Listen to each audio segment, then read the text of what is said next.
Welcome back to Fear and Beer, a Halloween Horror Nights podcast. Join us as we venture year-round into the fog. Make sure you give us a like and a follow on your podcast platform of choice. Also, be sure to check out our YouTube page where we upload every episode in its video format, and maybe a few other surprises as well. Make sure you're following us on social media to keep up to date with our newest haunted content. I'm Nick. I'm Seamus. I'm Jamie.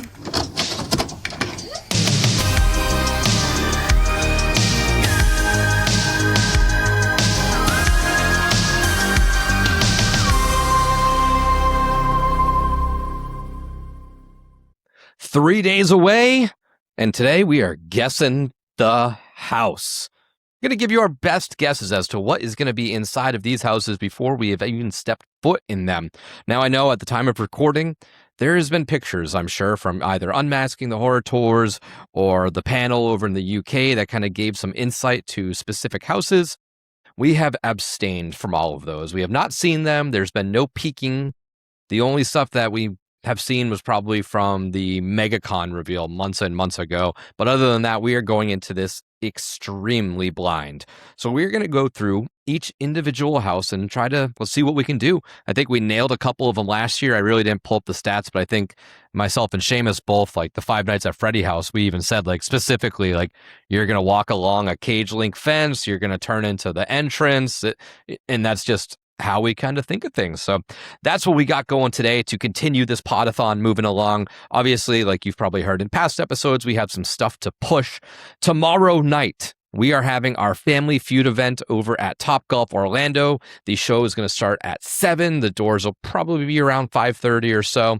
That is a free event to come and attend. Watch your favorite YouTubers take on your favorite podcasters. I'm not going to give us up that easily. And you're going to see a whole bunch of other folks. There's a bunch of creators that are going to be there battling it out. It's going to be a great fun time. Like I said, it's a free event. However, at the door, we will be doing optional donations if you would like to donate to the Special Olympics. I know some people have been asking me online if we will be posting a way to donate virtually if you cannot make it.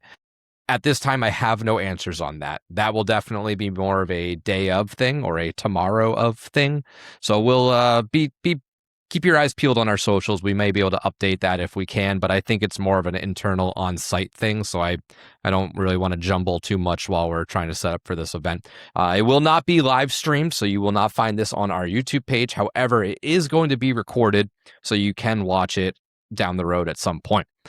Other than that, we also have our See You in the Fog 2026 release. That is over at Toll Road Brewing in Ocoee, Florida on Saturday, September 5th.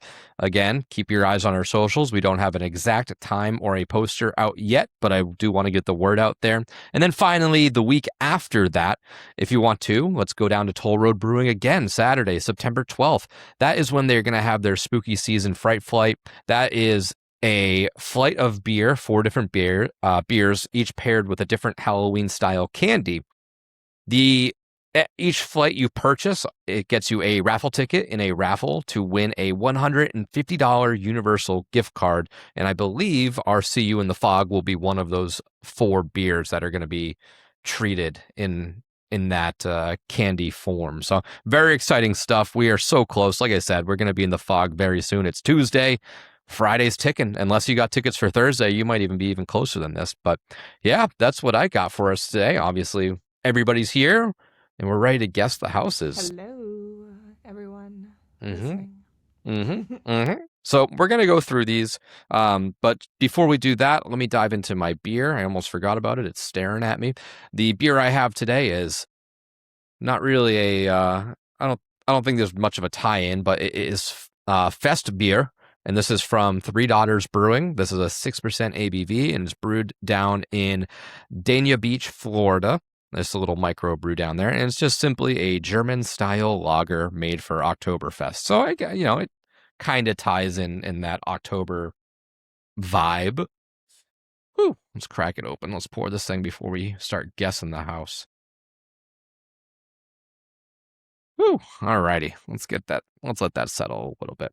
All right, I believe we all have the same list, so we're going to go through each house individually. We're going to give you what we think our facade is going to be. We're going to give a must-have room. We're going to give you the house vibe, and then we're going to try to give you a ceiling and floor of this house. I put one word. I really didn't put a ceiling and a floor. I just kind of put about as high as it could be. So we'll, or maybe I just put the floor. I don't know. We're gonna give you our opinion on what we think this house could be when looking back in the Wayback Machine time machine. What this house might hold up over years. Sorry, Potathon got me tired. Not to be confused with the actual ceiling and floor of this house, which is what I thought we were going to be describing. So good thing I asked. The ceiling is probably going to be random sound stage shit. It's like and black draping, maybe. and the floor is going to be cement, potentially painted cement. Mm-hmm. So let's kick this off with Jack and Oddfellow Chaos and Control. It was the first house announced, I believe, and it's the first on the list. I don't know what order or why I put this in this order, but that's what we're going to be rolling with. So, oh, Seamus, I see you pouring a beer. Looks like. Oh, do tell, sir. Pumpkin something. A pumpkin something. Momentarily. Got to pull up the info. Get the beer can up. No, I just got to unmute myself because I'm an idiot. And I was only trying to show the good people on YouTube. I wasn't having you like stop your roll. But yeah, no, I'm drinking Elysian, one of the other ones out of the pumpkin pack that I got, which is the Great Pumpkin. This is actually an Imperial Pumpkin Ale, so it's like IPA almost with a little bit heavier ABV. I think it's like 8 point something percent. But again, Elysian, great brewery. If you can find them, you should be able to find them in all your local liquor stores, wherever they sell craft beer. But I do love that beer. Yeah, if you can't find Pumpkinhead, if you can't find one of the other ones that we always talk about, they're definitely a good option. Mm-hmm. They have a great little did you get the Halloween pack? Yeah, it's like they call it like their pumpkin pack, like the pumpkin patch essentially. Yep. All right, so let's dive in then. So Jack and Oddfellow, Chaos and Control. Jamie, what do you think the facade for this is going to be? I feel like it's tough on this one because I feel like we'll kind of have the same interpretation on this one. But of course, I'm hoping for a circus tent-esque style. If I'm not mistaken, this house is going to be inside one of the sound stages. I believe so, yes.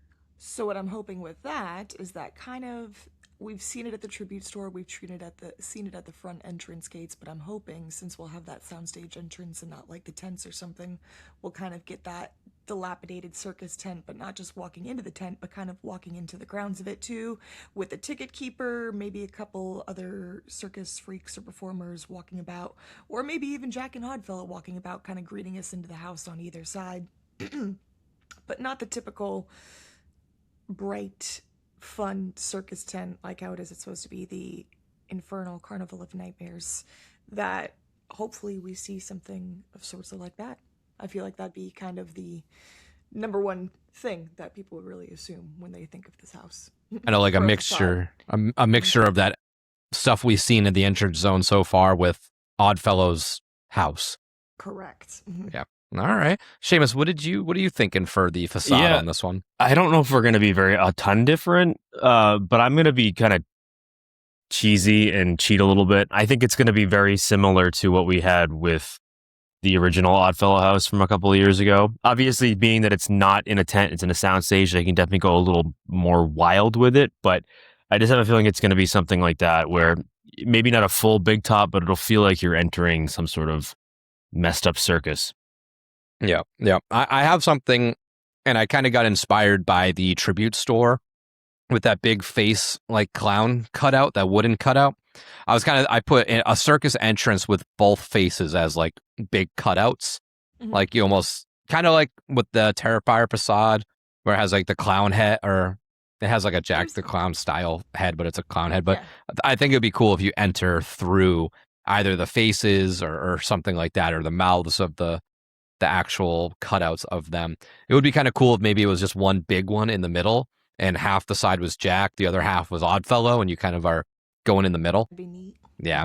Because I don't think we're going to start with a split path, but it would have been cool if there was like you walk in and the first thing you have to do is split path, and one side's Oddfellow, one side's Jack. Not gonna, a very unrealistic expectation. No, I like that. That's something different. Like I said, I feel like this was kind of the only one that was really kind of had an idea just by the name of it, and from the other houses we've seen inspired by these two. So Yeah. Yep. So let's just keep going in this order then. So Jamie, what's your must-have room in this chaotic house? So, I mean, not really a must-have room, but I guess I'll say a must-have room too. But one I'm most excited for.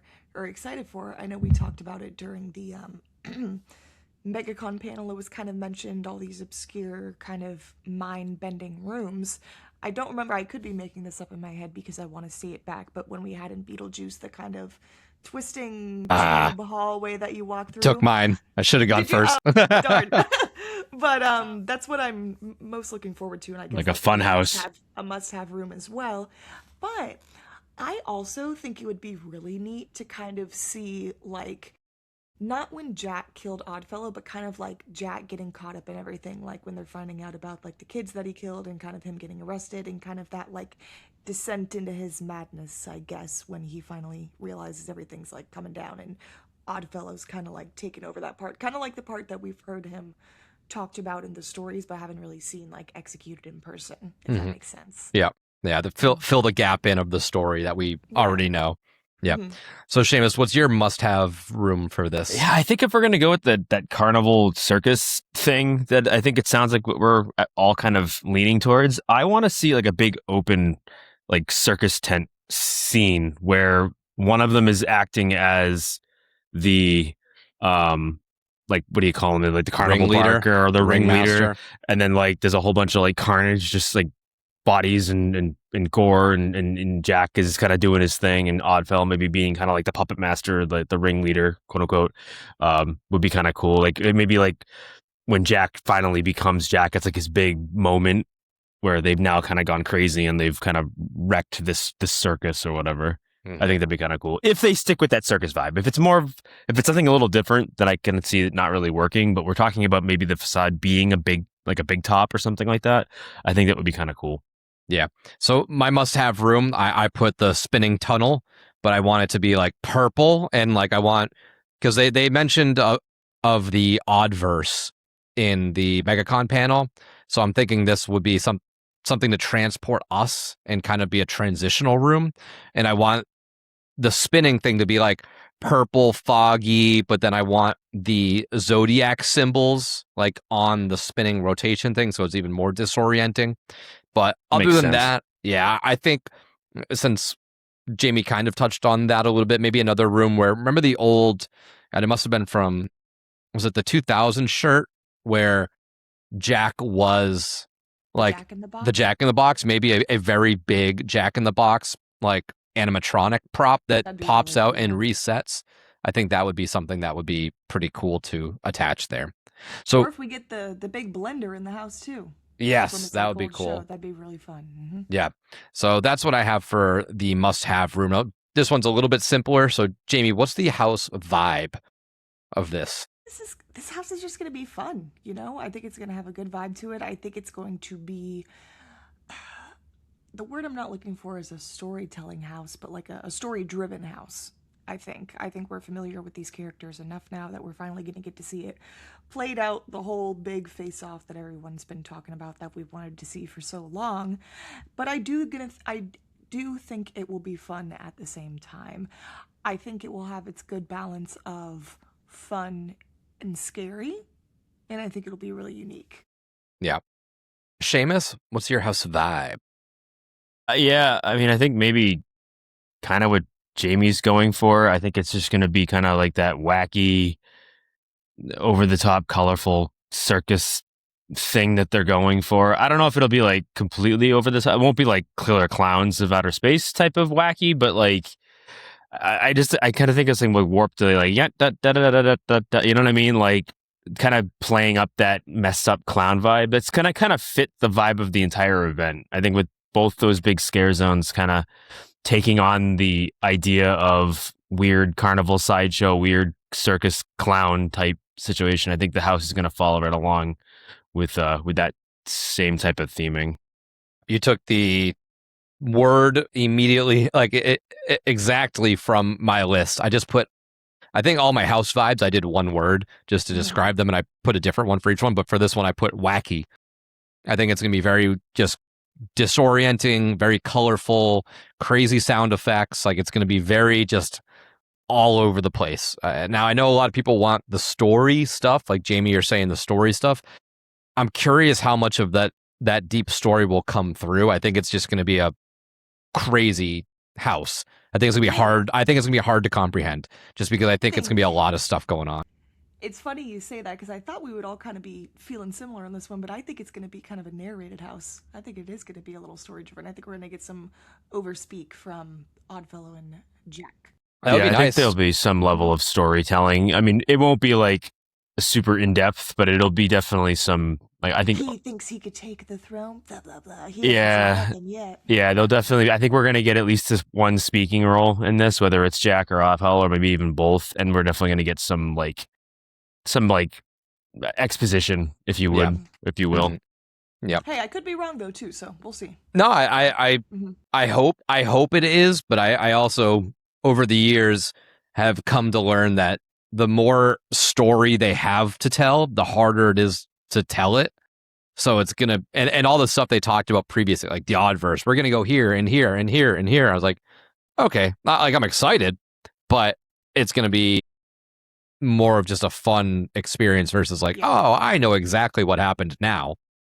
But so, Jamie, what do you think the ceiling or floor of this house is? Like I said, I kind of, it's a weird term. I kind of fudged it up a little bit because I didn't put 2. I kind of just put how good I think this house could reach. So what do you think? And I'm curious how we each describe them because it's very open ended. So I have all mine sort of in the same parameters, but you might have it somewhat different. Mm-hmm. I don't want to say that I think this house is going to be an all-time or best house of all time because I don't want to overhype it and then get my hopes up if maybe it's not really my vibe or what I was thinking, although I think it will be. But I think this will kind of be up there for a memorable house. Like, I'm kind of having to, for what I thought this was, I should have asked you before. So I'm kind of coming off with these at the top of my head with how I think they're going to rank. But ranking-wise and how good I think the house is going to be, I do think it's going to be pretty up there within the top houses for the season. Mm-hmm. Yeah. Seamus, where do you have this one? Potential. I think if we're going to do ceiling and floor, I mean, I'll kind of do it just like we would typically with any type of sport. So if any of the sports heads out there like me will understand where I'm coming from, but I think like its ceiling is probably the Oddfellow house. I don't know. I mean, I guess it could be much better than that one, but I feel like that's kind of where it's aiming to be, is just like a continuation of that. And that house was very well received. I think a lot of people liked it. I don't think it was anything that anybody thought was mediocre. So I think it's a really good target for that to hit. But I do think that there's a chance that its floor could be something along the lines of like a Slaughter Cinema 2, where still very good, but just not as memorable as the first quote unquote house in the series. And I think people will remember it for that. But anywhere in between there. So I still think it's going to be upper half when it comes to my final ranking, but I guess we'll find out. I'm not a big Jack guy, but I do want to learn more about him. I'd like to learn more about his history, so hopefully this house gives me that. So we'll see. Yeah, I like this because we all have like kind of different grading parameters. So somebody out there should be able to attach themselves to one of these and understand what we're talking about. So for my ceiling and floor, I put high mid as like my high, and I guess like mid would be my floor. I think it's like at least going to be at worst an average house. At best, it'll be like a mid-high house. Maybe not an all-timer. You know, it could be, but I think that's the range I have it set at in my head going into it. So let's move on now to our next house, which is going to be, and I assume I will probably be doing the majority of the talking on this one because this one is Evil Dead Burn. I don't know how much you guys have looked into this one just yet, but not at all. Yeah, not gonna lie. Yeah. We'll have to maybe once it's not first. I'm curious how long it's going to force me to pay $20 for this thing. Maybe it'll drop down soon because I'm not paying anything for this. I'm waiting for it to come. Evil Dead Burn? Yeah, I'm waiting for it to come on streaming for free because it'll probably be on Max. It will already. It'll be there. Yeah, it'll be there soon enough. Shoot. Yeah, I just don't want to give it any money. So I'll go first. I said the facade is probably just going to be the exterior of the house. that they spend the majority of the time in this movie in. That's probably the safest bet. Makes a lot of sense. Yeah, I think maybe not as elegant as The Haunting of Hill House, but it's kind of kind of like Insidious Into the Further, how you kind of walk up to the house, not as grand as Hill House or El Artista, but the rundown exterior of the house. So, Seamus, did you have anything for this one, or?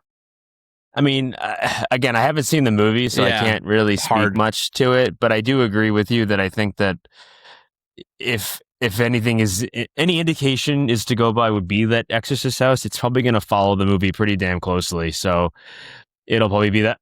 It'll be the house that, takes place, or that the movie takes place in, excuse me, and kind of focus on that story for the most part. Yeah. Jamie, anything else other than that? Yeah, from the slim research that I have done on the spoilers and whatnot I've seen on Instagram and social media, I just figured it would be the facade of the movie that was in the house as well. So yeah. All right. We'll move along then. So the must-have room. So for my must-have room, I put as there's a scene where they're attempting to cremate the body of one of the earlier characters, and he sort of turns into this big fiery deadite. Unfortunately, you don't see that. It's all off screen, and he kills somebody off screen. A lot of problems that I have made noted of that I didn't really agree with. But I think that little cremation room would be fun. Now, that kind of contradicts my facade, right? If we start at the house, we're already skipping that part in the movie. But I think it would be a cool piece to have, because this was, something to break it up or differentiate it a little bit. Yeah, I don't think it matters much if you kind of go out of order when it comes to the timeline. I mean, it can start in the house and kind of bounce around in different aspects of the movie. I don't think it necessarily needs to follow it beat for beat. Maybe it will. Yeah.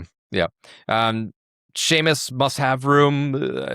Hard to say. I mean, I guess maybe nothing in particular, but just something that's spooky and scary and takes you by surprise. Like if I think of if I'm using the Exorcist house as my barometer here, find a way to have an element that takes people by surprise. Like for example, in that house, it was the girl that I completely thought was like a dummy, and she wasn't. So if you can find ways of putting in like scares or jump scares in that manner where you don't really expect it and it really is effective, I think that's kind of what I'm looking for. So just give me a pretty good set piece room that has that type of element in it.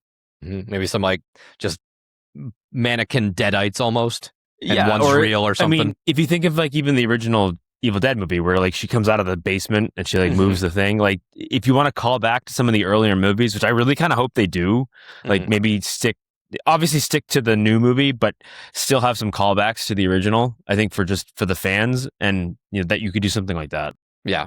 Yep. Jamie, your must-have room. Yeah, so don't really have any kind of idea of what might be in it, but again, from what I've heard, is there a scene in this movie, Nick, where they discover the Necronomicon, the book itself? No, it is. Some of the characters. It is not. It is not in this movie at all, I don't think. Oh, well, that kind of scrubs me. What I would have wanted to see then would have been a cool scene if them, because I didn't. Did we do? It was Ash vs. Evil Dead that we had Hornets for. Ash vs. Evil Dead. Yeah, because I don't think I did that house if I'm not mistaken, but would be cool to see them like reading the book in the room, kind of saying that there's like there's a research portion in this where they're like uncovering pages and daggers and artifacts and stuff like that, but not the physical Necronomicon. All right, that's interesting. I guess kind of what I was thinking of is like in the 2013 Evil Dead, where like the stoner kid finds the book and he's like looking through it in the office or whatever, and then there is a scene in the movie of them sort of in the attic where there's like they're uncovering the grandfather's research, so there is something similar to that. All right, well, there we go. Yep. Now these two we should be able to lock down without even having seen it probably. So the house vibe, I just put gore. I think this will try to be the bloody house. There's obviously Evil Dead is known for its kills, especially with the Deadites kind of doing this wacky, crazy stuff. There is a particularly good one shot in this movie that tracks the lead as chaos is ensuing around her. And I think that is probably going to be the vibe they want to stick to. So I'm just going to go with gore. Seamus, what are you thinking? Yeah, I think that's fair. I think if you're looking for just a single word, that's what you want, is just this house to be the gory house.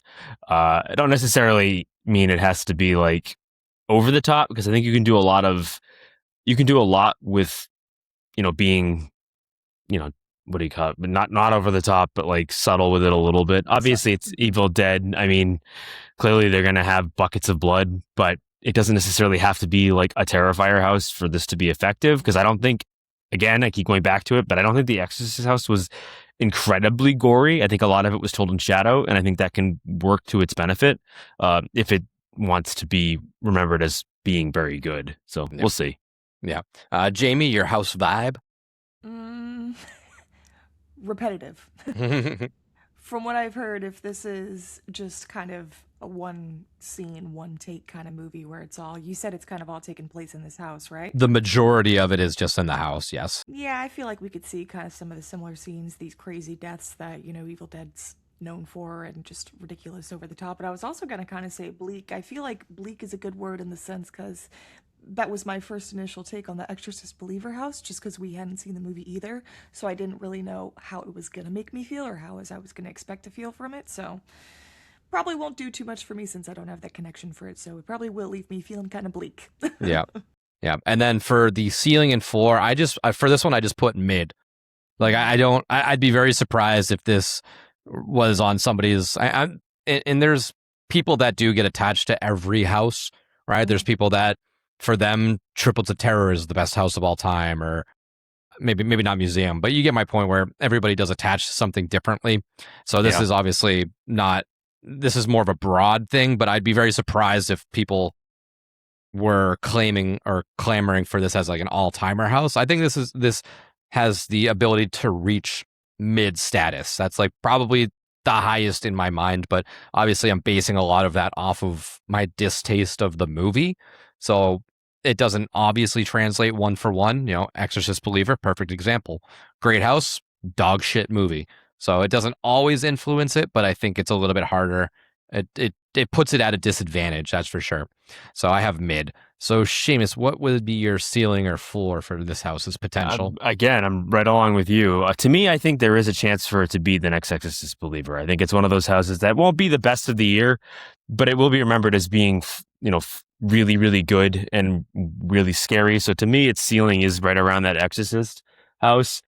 But I think that its floor is definitely as low as like Spirits of the Coven. I think it could be one of those houses where there's a lot of expectation going into it, a lot of hype for it because of, I know that not everybody likes the movie, but I think a lot of people do like Evil Dead just as a property. So I think they might expect more from Universal than what the movie gave them.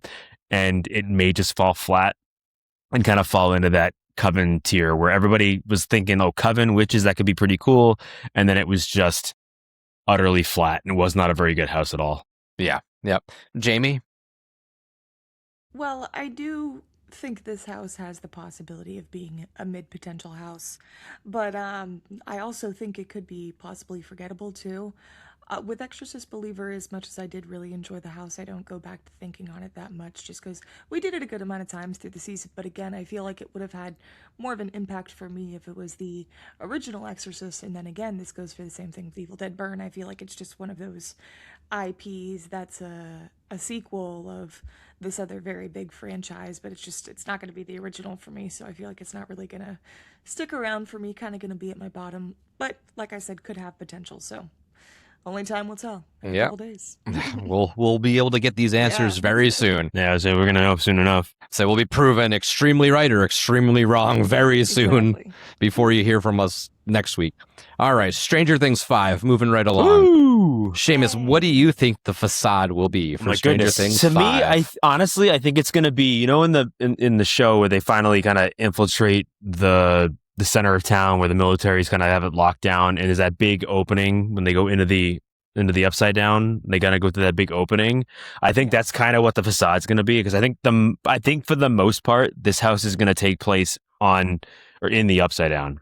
There might be elements that we see that are, in the real world, but to me, this whole season was all about the upside down more so than it was really anything in the real world, other than like being at WSKK, SQK, the Squawk, or being at various elements for the characters to really do some of that character storytelling. But for the most part, the horror sci-fi of it takes place in the upside down. So I think for me, I think the facade's really going to just take us immediately there, and that's to me the biggest element or the biggest set piece from the show that would make sense. Jamie, what do you think the facade's going to be? I think we're gonna walk into the radio tower. Okay. WSQK, literally. I thought that's what you were going to say at first, Seamus, but I do think that's going to be it. I think we're going to walk in there, and I think that's the a good call. first room is going to be Rockin' Robin spinning the records on there, and we're going to get the incoming call coming over from. That's a good point. When she's playing different records and coming over. You know what I'm talking about in the beginning when she's trying. Yeah, I know exactly what you're talking about. She's speaking in code. Yes, translate the codes. Thank you. There you go. But yeah.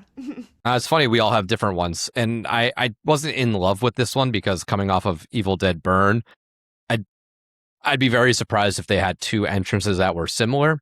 But I think it would be interesting if we started at the Wheeler house, because that's kind of where the Demogorgon starts this season, and we can kind of jump right into that. Nancy Wheeler's mom being attacked by the Demogorgon, trying to save Holly. I didn't think of that. Good opening scene too. So I'm curious if we see that. So, Seamus, your must-have room. What's something we gotta have in this house? Ooh, man.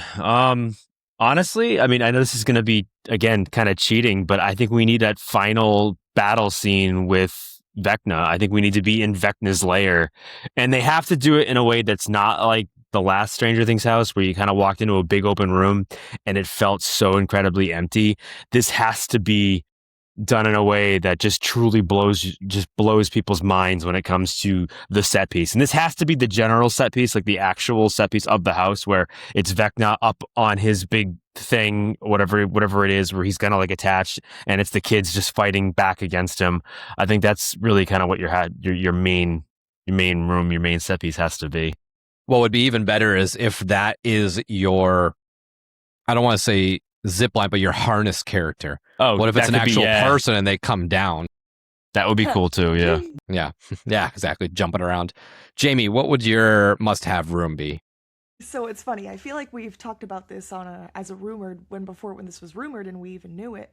But I think it would be really neat, and it's kind of it wouldn't be a huge room either. But I really like the part where Max finally takes Holly and through the memories and stuff like that or whatever, and it would be really cool to have Holly's room, but to have the playground carousel on the top of the ceiling spinning around when she comes through it to get to the other side or whatever. I thought that'd be really neat. Yeah, I like that. Mm-hmm. The only thing I wrote was dipshit Derek.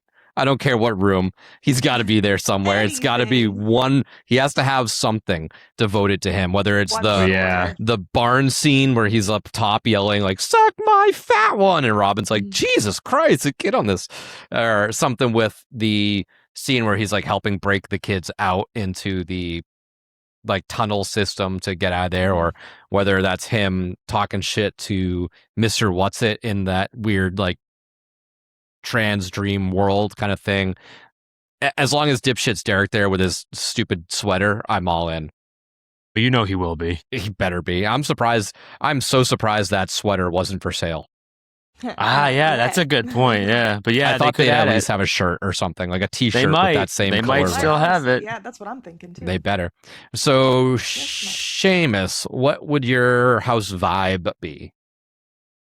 Oh man, it's a hard one with this one. I think, again, I didn't get to do the first house, so I really don't remember. I don't really know what the vibe was in that house, but I feel like you have to kind of just try to match the vibe of the show as best as you can. And obviously with the season, it's a little different because I think the season was, again, very different than what it was over the past, first 4 seasons. I think this season kind of changed up a lot of the style in a lot of ways. So if they just try to mimic season five style, I don't think it'll work. So they have to kind of call back to some of that early 80s vibe that you got with the original show and kind of go with something like that. Again, I don't really know how to describe it other than like make sure you have some really synth heavy music, some really 80s neon, and just kind of get that 80s vibe that you had with the first season, the second season, and try to have that come back in a lot of ways.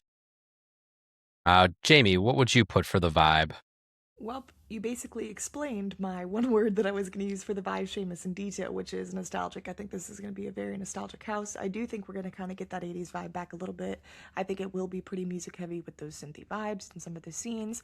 And as much as there's a lot of like impactful, like big scenes in this movie, which I think we'll see when in the show, when Will gets turned and stuff like that, and overtakes Vecna and whatnot. I do think it'll be a lot of wholesome scenes too. I think we'll get a scene of them maybe at the end, maybe a small graduation scene, but we'll see. I'm excited. I think as much as I wasn't super duper excited for Stranger Things. I do love this series. I'm sad it's ending, but like I said, hopefully this will be a good send off for it. So I'm hoping we'll get that nostalgia factor. Was the exact word I put, nostalgic. I think the key to this house is even though this season wasn't as heavily like that first season and 2 and 3 vibes, like those first 3 seasons were so 80s centric, the soundtrack, the colors, the look of it.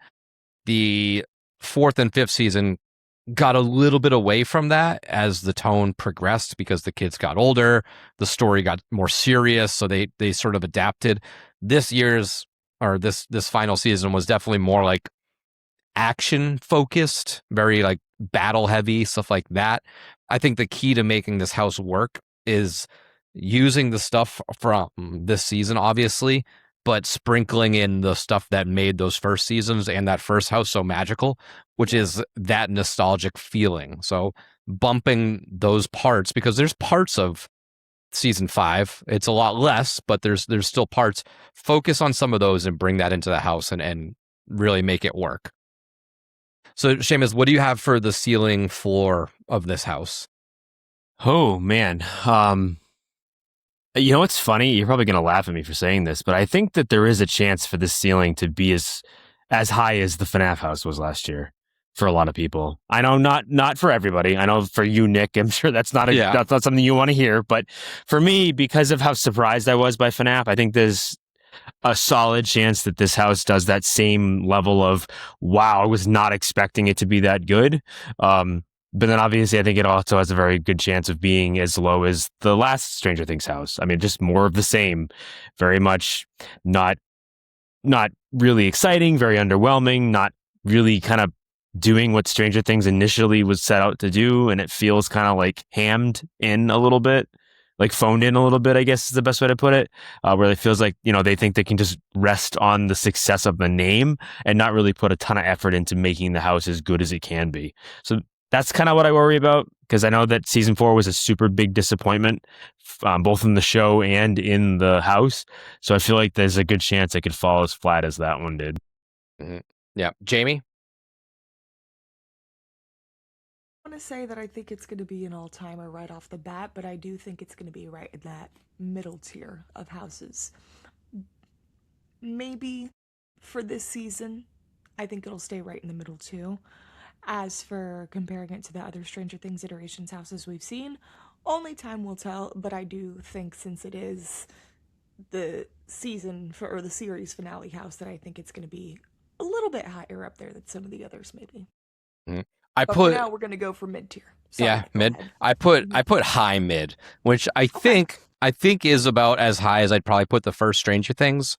I don't know if it's in that like all-timer category. Maybe for like the true diehard Stranger Things fans, it is. I think as when you're looking at 34 years worth of houses and you're ranking all of them, which is, I think, something maybe we'll have to do down the line, maybe next year. But this is similar to, you guys are all seeing how my brain works in real time. I don't think that Stranger Things original house, while it is very good, people love it, I don't think when you talk all-timers, I don't think it comes up in conversation too much. People obviously always gravitate towards Graveyard Game, Scarecrow, Insidious, Dead Man's Pier, stuff like that. Stranger Things is kind of a high mid. I think this has the chance to match that, beat out the second version of Stranger Things, beat out the last Stranger Things season 4. But I do think its floor is probably around Stranger Things 4, which kind of left people disappointed, wanting more, feeling like the ball was dropped to an extent. So that's where I kind of have my Stranger Things hopes and dreams at.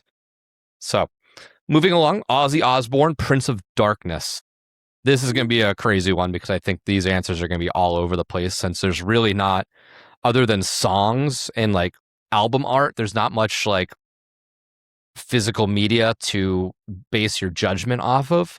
So for me, the facade I think it would be cool if we see that Ozzy throne with his music kind of blasting. Maybe it's big and we enter under it, and you have all like just whatever famous paraphernalia of stuff that is synonymous with Ozzy Osbourne, whether it's bats or the top hat or big gothic-y style canes or guitars and amps and music, just something like that. A big throne that somehow encompasses Ozzy's career and his vibe, like right there. And then obviously you have the music blasting in that area, so it kind of kicks you right into the world a little bit. Similar kind of my thinking is almost kind of like WWE Presents last year, right? You walk in and it's the wrestling entrance with all the mannequins of the different Wyatt members, and it has the music playing. It's kind of setting the tone a bit. So, Jamie, what do you have for your facade? So this is kind of wishful thinking and more some of my creativity coming out, I guess, but hear me out. So I'm thinking it'd be really cool if we get a big marquee sign, sold out, tonight only, Ozzy Osbourne, blah, blah, blah. Somehow being at a train station underneath it, having the little moving, now boarding the crazy train, and then we're kind of loading up onto the crazy train to enter into the house. Don't know how they'd make the train station into a facade of the house, but if anyone can make it work, I know it's the HHN team. But I think that'd be really, really neat to kind of, as if you're like walking into the show, but you're kind of in the subway station to get to the show, and you have to board the crazy train to get there. I like that kind of like rock and roller coaster. Yeah. Yeah, I get that. Yep. You know what? All right. I like every it. time I have a good idea, it's always I'm just inspired by something else a little bit. No, that's every idea is inspired by something. Yeah. It's like, man, you know what? I think I might be onto something here, and you're like, oh, that's like just this. a rock and roller coaster. Yeah. No, but it's a good for a reference point too for people to visualize as well. That's true. Something similar, not exactly like that, but that's the vibe I get when I'm going on to, or when I went on to Rock and Roller Coaster. It's not there anymore. I haven't gone on to the Muppets version, but basically the same thing. Yeah, more or less. So, Seamus, your facade for the old Yeah, Oz it's funny. I think Jamie and I have on the same wavelength here, because my idea was I want to walk into like a train tunnel or a train station, but mix in that marquee and just immediately hit you with Crazy Train. Like I want to like. If you're gonna hit us with some heavy bangers up front, hit us with Crazy Train immediately and have that marquee going. Like, one night only, the legend Ozzy. Because I think Nick, you're right. We're definitely getting a throne. We're getting Ozzy on his throne, but I think that's gonna be like the final finale. We'll talk about it a bit when we get to like what scenes we need, but you can kind of see where I'm going with that. Yeah. Yep. That's I'd be happy with any of those, honestly, because they're both very much setting the tone of what we think the house could be. So for the must-have room, this was a little bit harder for me. I honestly just pulled a character. I just said Mr. Crowley. I don't know if that song's gonna be involved, but I want and I don't even know what Mr. Crowley looks like. I maybe there's an image out there, maybe there's not. I have no idea. I am not an Ozzy fanatic, but I think making a big, horrific, maybe stilt walker character, making a Mr. Crowley room where if we're going to various things, maybe he's like an insane asylum patient or something, and he comes following down the room hall, kind of like that big scare in either Ghostbusters Frozen Empire with the Garakas, something along that lines, where there's a designated Mr. Crowley room and we get to see Mr. Crowley. Very neat. I like it. So, Jamie, what's your must-have room? I would like to have a moonlit cemetery, kind of like graveyard room for the bark at the moon, whatever, and kind of have that Wolfman turning into the Wolfman creature. Again, I'm not as familiar with Ozzy's works, but I am familiar with songs and some of the cover art for his albums and stuff like that. So kind of get the idea of it. But I think kind of like that classic Halloweeny werewolf creature in the moonlight cemetery. So. Oh, just like the scene. No, I'm just kidding. You mean Graveyard Games? Yeah, no, I like that too. I like, but with werewolves. I like that, like blue lights, like very just like night mode almost. Yeah, yes, I like that. On the ground. I like that. Seamus, what would be your must-have room? I think you guys are nailing it right on the head. I think every room in this house is going to be related to his music in some way. So they're going to have select songs, and every room is going to tell a different story based on the song that's been chosen. So Mr. Crowley's a great idea. Crazy Train, Bark at the Moon. Those are all awesome. I think that's kind of what we're going to get. And for me, I just need a final scene where he's on his throne.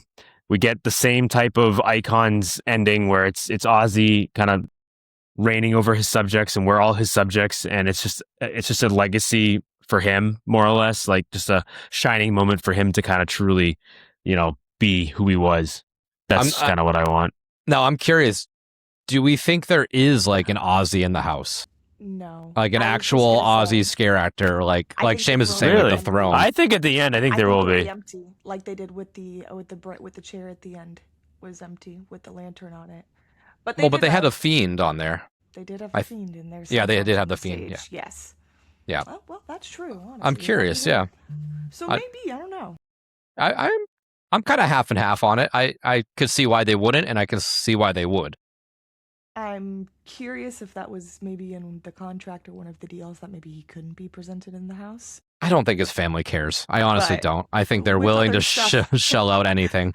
With other stuff I've heard that's supposedly be going on with Ozzy and the estate and whatnot and things, then I don't think that should be an issue. Yeah, to not to go off on I can't his likeness. No, exactly. I can't imagine that if they're gonna sign off on them being able to use his music, that they won't be able to use his visage, like his likeness. We'll definitely get Ozzy scare actors.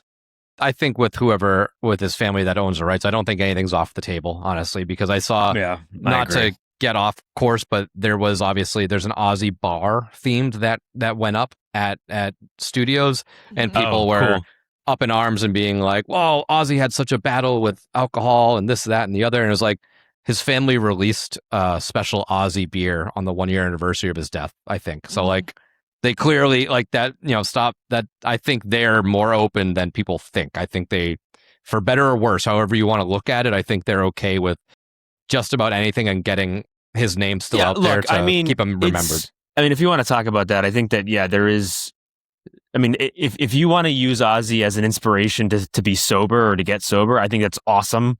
I don't think necessarily opening an Ozzy themed like beer station bar area is really like, to me, I don't think it looks down on anything anyone's accomplished or what he accomplished. I think it's more of just another celebration of his of him and his life. If that means, if that offends people, then I understand where you're coming from, but at the same time, I don't think that's not what they intended. I don't think it was done in a malicious intent. Correct. No. Unless there's a room in this house where Ozzy's like butt naked, snorting lines of coke. Like, right, exactly. I think we're good. I think they're gonna be. I think everything's done in taste, and I think the family is completely on board with all the decisions. Correct. It's not like they did anything without clearing it with his estate. Like, there's no way that Sharon or the kids had nothing to say about it. So yeah, agreed. So the house vibe. Again, I'm sticking with my kind of one-worders. I just put fun. I think this is going to be kind of like that weekend house where, like, even if this house doesn't, say it has like a 5 out of 10 on the scare factor, I think the fun factor is going to be a 10 out of 10. I think you're not going to necessarily, maybe there's some really great scares in here, but I don't think that is the main intention of this house. I think this is just going to be a rock and roll party, just everyone's singing along, having a good time. Each house does have to have a sort of a difference factor to it, and I think this checks the box of that. Like, hey, let's just go like vibe out and go hang out and go do the Ozzy house and just have some fun and run it. Yeah. So, Jamie, what do you think your house vibe will be for the Prince of Darkness? Well, I guess vibey isn't a good word for the vibe of a house, but I guess it's going to be a moody house, but a good moody house. I think music inside a house just ups it 10 times for me already. I mean, even with the Weekend house, I'm not a huge Weekend fan. I do like his music, but just hearing music, like actual like songs throughout a house is just always such a fun experience. And especially when it's something like this for Ozzy Osbourne with his music and that dark Prince of Darkness vibe relating so much to the event and being able to work, I think it will, like you said, make it a fun house. But also, I don't know, just kind of like vibing in the house. Like you said, going through, listening to the music with your friends. So I think it'll be a good mood house. Yeah. And that could turn it into a scary house, right? If we're always just like going through and singing the songs, not paying attention, and then they hit you and it's like, oh shit, like that could turn a maybe not so scary intentionally into a scary house. And I think it leaves the door open for these characters to like, I mean, they're going to be sick of these fucking songs by the time they're done with the season, but like they could come out and like, if they're not wearing masks, maybe they're mouthing the words or something like that and kind of rocking out as well. But yeah, so Seamus, what's your house vibe for Ozzy? Yeah, I think to me, it's going to be just a party. It's going to be a celebration of life, really. Like, this is the biggest celebration of life we're going to have for, someone that's kind of that kind of was from our community, from our neck of the woods in that sense. Like, he definitely lived and breathed the darkness and the gothic and the moody, like Jamie said. I think that it's exactly what you're going to get with this, but I think it's going to be like a fun moody. It's going to be like, let's just have a good time. Let's rock out to some Aussie jams and enjoy ourselves. Yeah, another little word I also had, as just in case somebody took fun, was gothic. I think it's going to be that gothic-y style feel as well. So the ceiling and floor, I put this could potentially be an all-timer. I think maybe in 10 years people are like, shit, remember that Aussie house? That thing fucking ruled. I think it could go that high. The floor, I think high mid. I can't see this house even being just an average house. At worst, if you were ranking it, I think it ends up at 4, the worst. But I could be wrong. But I don't know why. But I'm just getting the feeling that this might be one of these all timers. So, Jamie, what would you put for your ceiling and floor? I also do think this house has a possibility of being an all timer house. It's pretty high for me right now. It's just so different.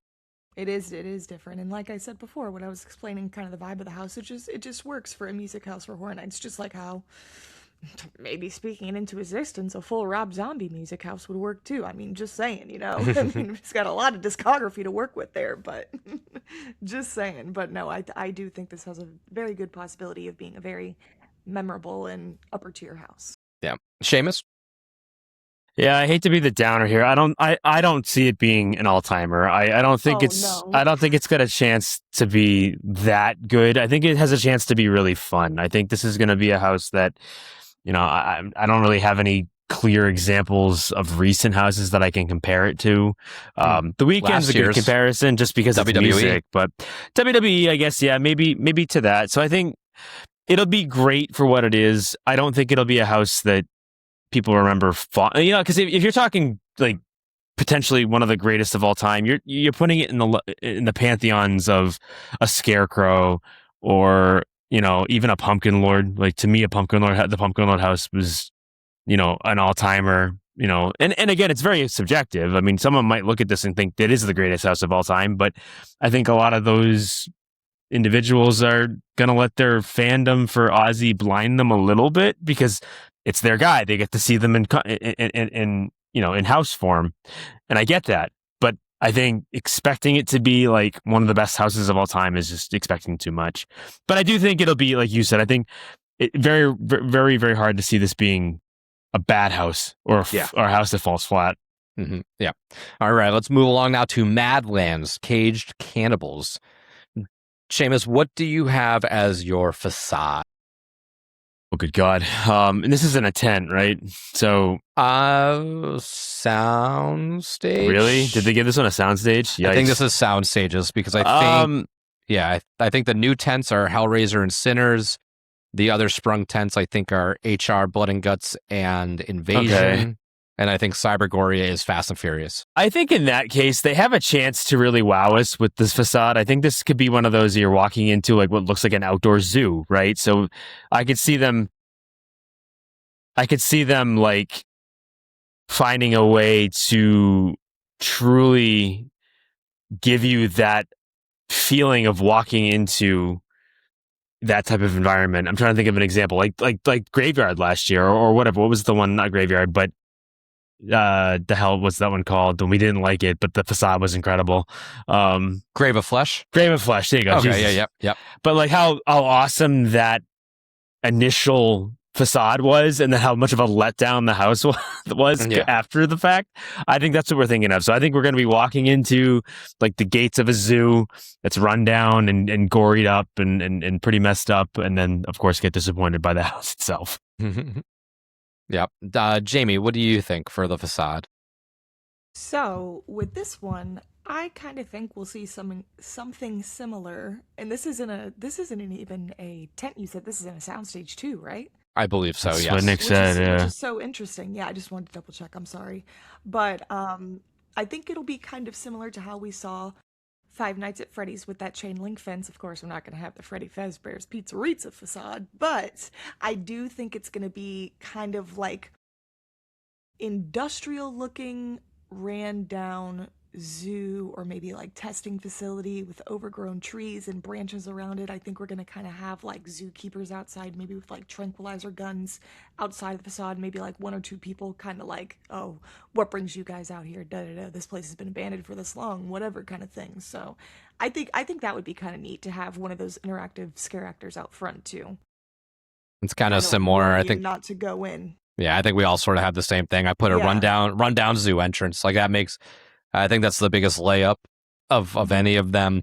I put in parentheses a quiet place. I think if we remember when we walked up to the quiet place, it was kind of walking. That was before the very first thing you walk into, I think, was like almost like you're walking into a store.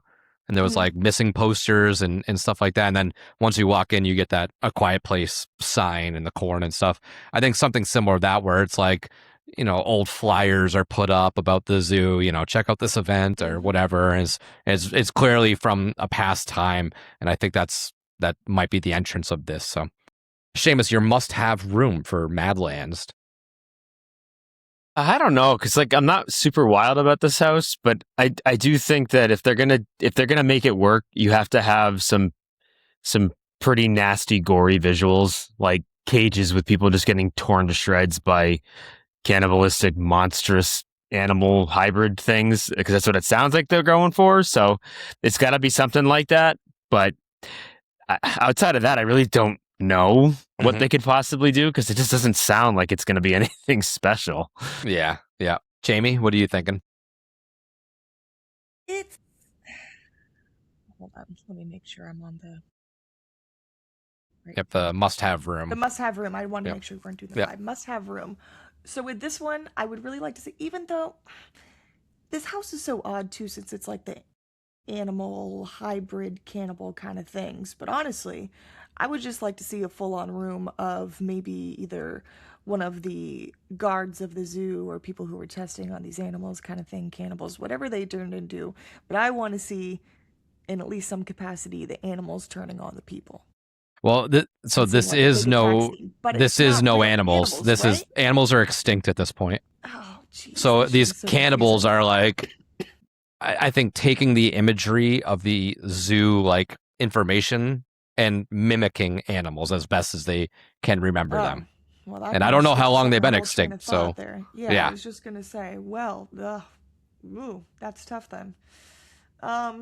I guess I could still go with that, but I guess the cannibalistic, I mean, I'd like to see how they're taking. Is it just going to be human-looking people with like animal features? I think so. Yeah. This was the toughest one to kind of think of for this. So yeah. For my must-have room, I'm surprised you didn't say this. All I put was gift shop. something gift set in shop, the I gift shop guess. of the Yeah. zoo. I think that could be your chance to add a little bit of levity to this house, and maybe that is a room where I didn't people even think of are that. like hiding out. Maybe they're not as intense in there, and they're like wearing the old like zoo paraphernalia stuff and like living off of whatever Yeah. they sell in there and stuff like that. So Unless they have like a cool like rundown like alligator room or like yeah, the swamp area, the swamp room or something like that. That'd be kind of neat. yeah, because they should have. I mean, I would expect them to have various exhibits still there. So Like there you go, the yeah, exhibit is word I yeah. was looking for. So Seamus, what would your house vibe be for this one? I think this has to be. I don't even know. Like, I already said gory for Evil Dead, but it kind of has to be your gory house, doesn't it? I mean, what else Yeah. is there?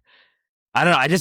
Nothing about this house excites me. I mean, I'm sorry, everybody that happens to think about it. Like, it's hard for me to even come up with like ideas because it's going to be cannibals in cages, right? I mean, that's really what it's going to come down to. And some weirdo that runs the whole thing and has trapped these people. And like, it's just going to be nothing but a bunch of mess and blood. So, Yeah. scary, gory, like gross throw up factor might be the thing that I'm thinking they're going for here. But I don't know. Yeah. I honestly don't know. It's a tough one because it's very confusing, like very open ended stuff. So, Jamie, what do you think for the house vibe? Yeah, I think that you kind of just said it in other words, but I think this house vibe is going to be all over the place. Literally, I think it's just going to be a lot going on. I don't think it's going to have like a really consistent vibe. Could have the possibility of being gory. Could have the possibility of end up being kind of goofy, depending the route they go or how that's executed. Kind of how we saw. I hate comparing it so much to it, but kind of how we saw in Museum. So yeah. I put the house vibe. I think for this house to be successful, it has to be intense, very in your face, very, dark, sudden movements, sudden sounds. That's what will help bring this story up. Without seeing what's inside these houses, I think that's the vibe that needs to be executed properly. So, Seamus, what do you have for your ceiling and floor for this one? Boy, it's hard for me to see this being very good. So to me, I'm gonna say its ceiling would probably be. I don't want to say Grave of Flesh because the Grave of Flesh wasn't good, but I don't know. That is a great question. I guess there's a chance it could be like a Descendants of Destruction level surprise. I mean, Descendants wasn't mind blowing, but it was good. It wasn't bad for what it was. So I could see there's a chance of it being that, but my guess is that it's going to end up being like a Grave of Flesh. It's just going to kind of hit you off the bat with a pretty crazy, facade, some decent expectations right up front, but then completely underwhelming and just meh you to death Goes the off whole night. Goes off the rails. Yeah. Jamie, what are you thinking for your ceiling and floors? I unfortunately think this is going to be a bottom of the barrel. Yep. I guess if that'd be a good way to explain this kind of category. I unfortunately didn't have this one too hyped up on my list, and overall, I think this is kind of going to be how I'd mentioned before with the Evil Dead. I think this kind of might be a forgetful house or a forgettable house. So, unfortunately, going to be in that lower tier ranking, I guess, for me. Yeah, I mean, I really hope it's not, but I put the ceiling for this as like middle of the road. I think at best, at worst, I think it might be your number 10, but I'm not hoping or willing that into existence. But I do think, just from everything I've heard about it or have seen, like from their presentations, I think that middle of the road is right where it could at best land. Yep, I could be extremely wrong. This might be house of the year. I don't know, but just from right now, from when we're recording, that's where I see it at. Let's get into Cybergoria. This is an interesting one. The Facade. Jamie, what are we thinking for the Facade? So this was kind of tough because I know it's supposed to be more robotic, kind of AI artificial intelligence stuff.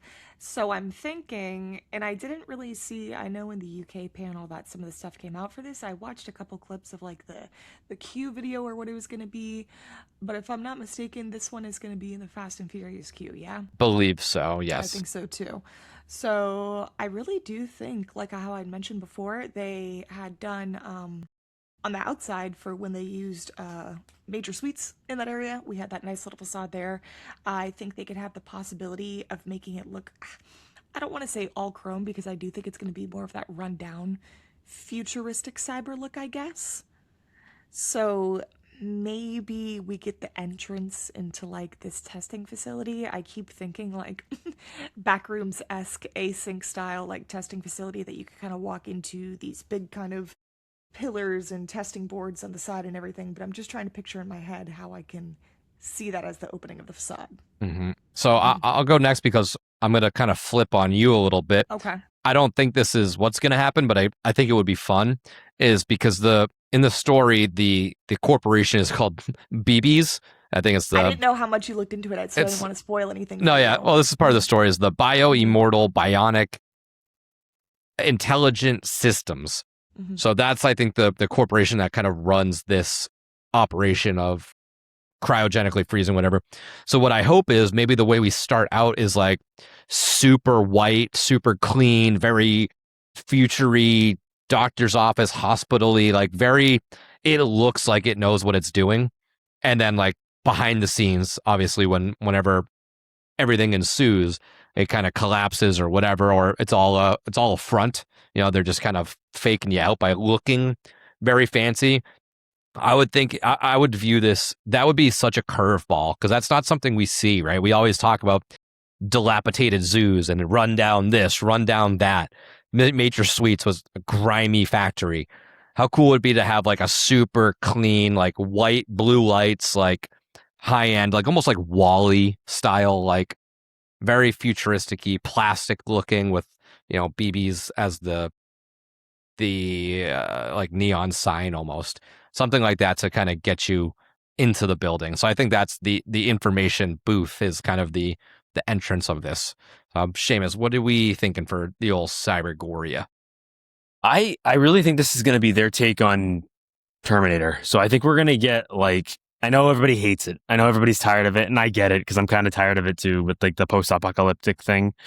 But I think that's kind of the route they're going with this. So we got to make do with what we're given. But I do think we're going to be walking like into like a cyber future battlefield where like the humans are clearly losing this war and or have maybe already lost this war, and the cyborgs and the machines have taken over. So we're going to get that it kind of a barren battlefield, but with like the laser effects and the sound and the noise and the music, and if we're going to just kind of be like going through a battlefield being subjugated by these cyborgs.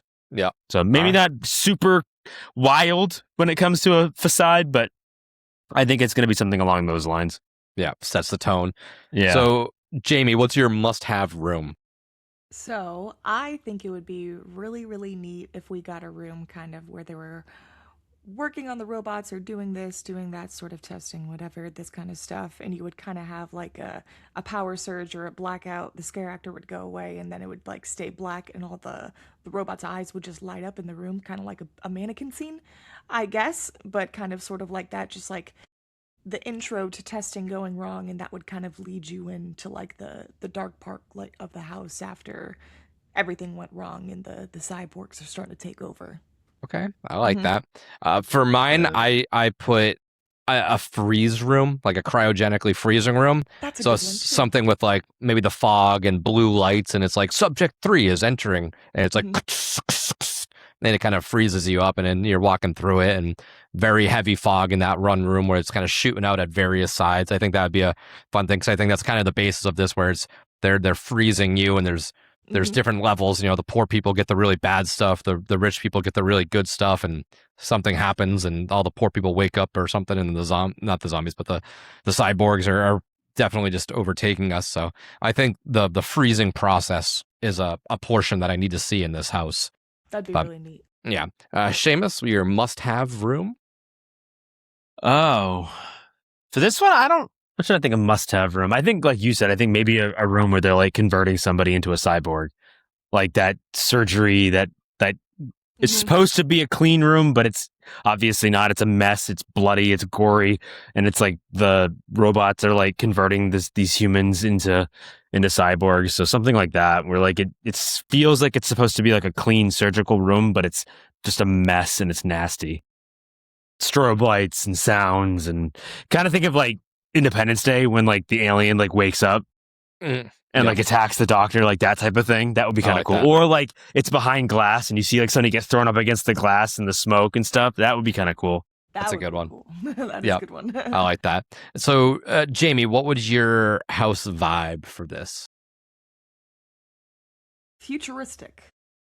Okay. This is a good way to explain the vibe of this one. I think this will be a very original house. I mean, I know literally is an original house, but like you said before, with the Zyborgs little section that we saw in Slaughter Cinema 2, I thought was very fun, and I thought they would be able to do something in play off that. So I'm really hoping it'll kind of give that vibe in this house. So yeah, I think we'll kind of get that futuristic kind of, I don't want to say intergalactic, but futuristic and industrial is the vibe I'm thinking. Intergalactic planetary. That's right. Some might say. Come on now.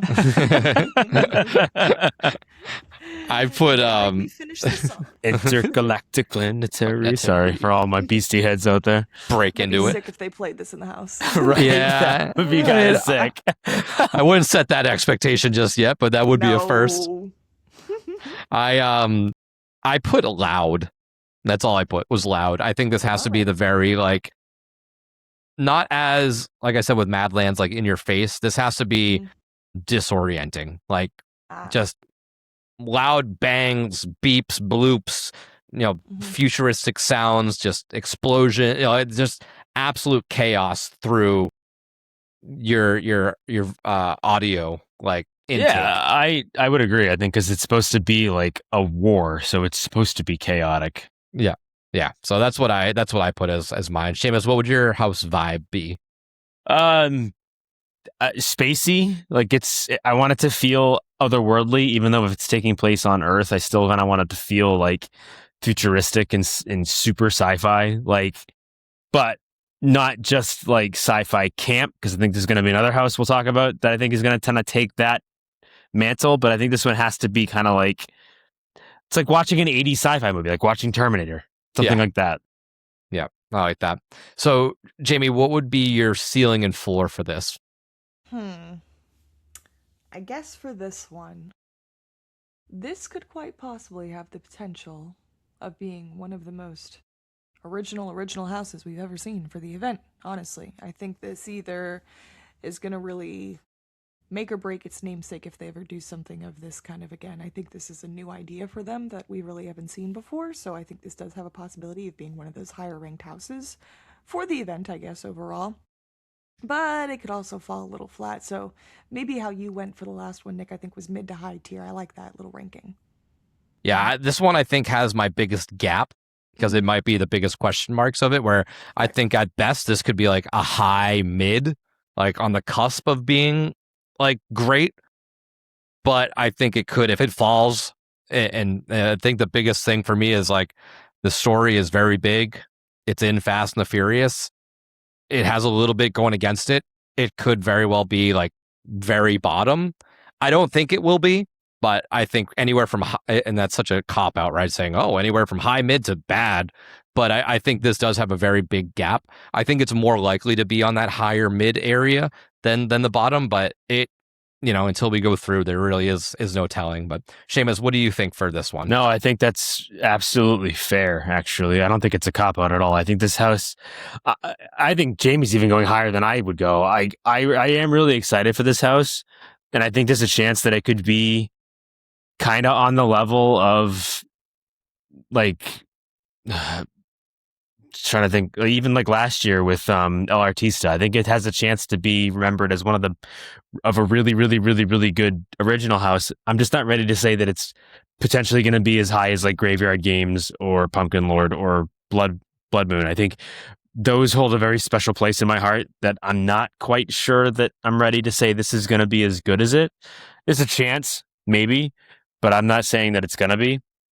But I also think there is a chance that this could fall incredibly flat. This could be a Coven situation where I get super hyped for it, and then I go through it, and I go, wow, that was not as good as I expected it to be. Because, like you said, the location, both of you mentioned it, it's not in a great location. Actually, the worst location for a house, if I say so myself.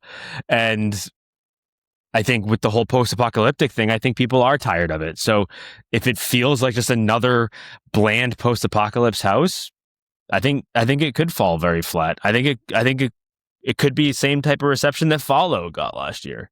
Yeah. I think a lot of people are disappointed by that house because of how not uninspired it really was, unless, of course, you were a Fallout fan. So I'm truly hoping that this is not a post-apocalyptic style house, because I'm really banking on this house being good. Yeah, I think it'll definitely be more like maybe like that is the world we're kind of in, but I don't think it'll delve too much into it. I think it'll be dealing more with like futuristic stuff and the cyborg. Like yes, by terms, it'll probably be a post-apocalyptic area because people are dead and whatever. But I don't know. I don't think that aspect will really come through heavy for us. But all right, I hope you're right. Yeah, I hope so too, because I'm pretty excited for this one. It's not something I would have definitely gravitated towards like intentionally, but looking at it and seeing it, I'm like, kind of like Matrix-y. Like, okay, I can fuck with that. Mm-hmm. All right, invasion, alien abduction. Seamus, what do you think the facade will be? And I guess, I can't wait. This is kind of okay. So, in full transparency, this one is kind of cheated. Seamus, I don't know if you've seen the pictures, but they have been. I haven't seen anything, so everything I'm giving you is right off the dome. Okay, so there is a facade being built outside. There is a facade being built outside already. So myself and Jamie have seen it. I'm gonna kind of, I mean, either add to it or what. But Seamus, you can kind of take it away on what you think would be a good like entrance. Well, I mean, I'm hoping it's going to be like a farmhouse. Like I want to be walking into a farmhouse, into a farm, with that, again, that 50s sci-fi camp. I don't want this house to be super serious. I don't want it to be taken so serious that it's like trying too hard and then you can see right through it. I want this house to be like Bugs, or I want it to be like, well, I mean, in the sense that I want it to be that, you know what I mean? Like that over the top, that bubbly 50 elements that feels like you're watching or you're walking into a 50s movie. That's what I want. Yeah. Yep. You'll, if you go through our own Instagram post, you'll be able to see what's outside there. So I put corn. Shh. Don't tell the weather gods. And say, don't tell the hurricane. There's got to be some sort of corn in here, whether it's fake. Hopefully it's fake, not real corn, because that is obviously the trick to getting hurricanes going through here. But if you're doing an alien style house with hopefully like that farm aesthetic, then you got to have some sort of corn. Yes. So, Jamie, what do you? And maybe I'm throwing caution to the wind. I'm pulling on Superman's cape. I'm pissing into the wind, but I'll take my chances. So, Jamie, what would you put for the facade? So, as you know, I've also kind of seen what it is too, because I'll kind of guess some additives of what I think I'll see there too. I'm thinking, unfortunately, in the old Hatchet and Chains last year, we saw the dead horsey out front. So I'm thinking we might see some dead cattle this time around. Unfortunately, I think we'll either get a couple standing cows or a couple dead cows. Probed cows. Moo-moos. Correct. And the moo-moos. Yeah, so maybe a tractor. Okay, a little tractor action out front. That'd be kind of cool. Yeah. Tractorcito. Yeah, I like that. Isn't that Justin Bieber or something? I don't know. Despacito, but Oh, close. I thought it was Tractorcito. No. I thought it was a song about tractors. No. Seamus, your must-have room in this house. Well, it's got to be like in the spaceship, right? Someone getting probed in a spaceship. Like, how do you not have that in this house? It has to be. Right. I think so too. Jamie, what's your must-have room? Well, that was honestly going to be mine too, especially not being a big fan of aliens. I feel like always the, I guess, creepier thing of aliens is just that, like, different interpretations you've seen. Maybe you'll have like a a fake like dummy on the table or something with a bunch of aliens surrounding them with a huge long needle about to like probe into their eye or something, or like in the middle of their head doing weird testing and experience on them. So I know I get it, Seamus. But like, it's probing up the butt. That's what we're gonna but get. it's like they're all like paying attention to the guy on the table, and then you walk through the room, Yeah. and then they all at the same time look up at you like, "What the fuck are you guys doing in here?" So I think that'd be kind of cool. All right. I took two. Mhm. One, I said there needs to be some sort of like barn scene with cows, whether the cows are Jeez, like come on. like making Yeah, I think noises. you're Maybe right, they're not yeah. dead yet, but like something where it's like maybe jump scare audio, just loud moos, or it kicks like the bar, like the stable door or something like that. Yeah. Yeah. And then another room, honestly, just rip off signs. Just have a scene again with the corn where like there's a scare actor that's just like in the corn and he like kind of pulls his leg out. My Or God, he you're desperate puts for it out. science, huh? I'm so Yeah, desperate. that's I'm so desperate. I'm grasping at straws here. It's about as close as I'm ever gonna get. I've been ringing the bell for an M Night Shyamalan present at Horror Nights for since we started this thing. It's about as close as I'm ever gonna get. So yeah, I mean, just fucking rip off signs. I don't care. I don't care if you get sued, Universal. Just give me signs. But all right. So Seamus, your house vibe.